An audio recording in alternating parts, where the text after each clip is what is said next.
দেশের অর্থনীতির একটি গুরুত্বপূর্ণ খাত হচ্ছে রপ্তানি খাত, যা প্রতি বছর উন্নতি দেখালেও এখন তা এক অনিশ্চয়তার মধ্যে পড়েছে। অন্তর্বর্তী সরকার চলতি 2024-25 অর্থবছরের জন্য পণ্য ও সেবা খাতে মোট 57 বিলিয়ন মার্কিন ডলারের রপ্তানি আয়ের টার্গেট নিয়েছে। এর মধ্যে পণ্য খাতেই 50 বিলিয়ন মার্কিন ডলার আয়ের লক্ষ্য রয়েছে, যা পূরণে আশাবাদী হতে পারছেন না ব্যবসায়ীরা।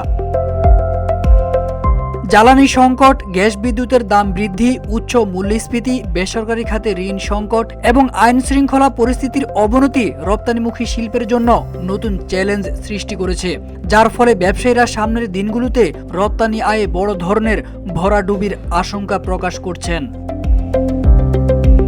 সংশ্লিষ্টরা জানান, পরিস্থিতির ভয়াবহতা বোঝাতে এনবিআর ও বাংলাদেশ ব্যাংকের সঙ্গে পৃথক পৃথক বৈঠক করে দ্রুত সমাধান চেয়েছেন বিভিন্ন শিল্পের ব্যবসায়ীরা। তৈরি পোশাক খাতের সংগঠন বিজিএমইএ সম্প্রতি এনবিআরকে পাঠানো এক চিঠিতে বলেছেন, শুধু কাঁচামাল আমদানি করতে না পেরে শতাধিক কারখানা বন্ধ হয়েছে, আরও বন্ধ হওয়ার আশঙ্কা রয়েছে।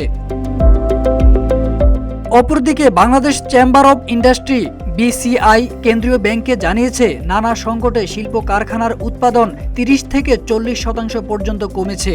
সংশ্লিষ্টরা বলছেন, দেশের বৈদেশিক মুদ্রায় আয়ের অন্যতম উৎস হচ্ছে রপ্তানি খাত। নানামুখী সংকটে এখন এই খাত নিয়ে শঙ্কায় আছেন ব্যবসায়ীরা।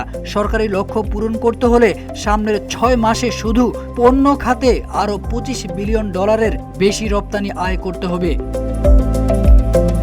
শিল্প কারখানা মালিকদের আশঙ্কার জায়গাগুলো হচ্ছে, মূলধন সংকটে অনেক কারখানা বন্ধ রয়েছে, উচ্চ সুদ হারের কারণে ব্যবসায়ীরা ব্যাংক থেকে ঋণ নিতে পারছেন না, গ্যাস ও বিদ্যুতের পর্যাপ্ত সরবরাহ না থাকায় শিল্প কারখানা পূর্ণ উৎপাদনে যেতে পারছে না, উচ্চ মূল্যস্ফীতির কারণে অনেক শিল্পের বিক্রি কমে গেছে।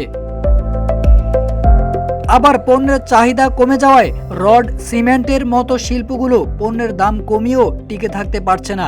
শিল্পের কাঁচামাল আমদানিতে জটিলতার কারণেও পোশাক শিল্প সহ অনেক শিল্প সংকটে পড়েছে।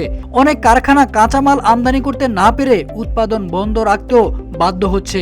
এসব কারণে দেশের সামগ্রিক রপ্তানি খাত হুমকির মুখে পড়েছে বলে আশঙ্কা করছেন সংশ্লিষ্টরা।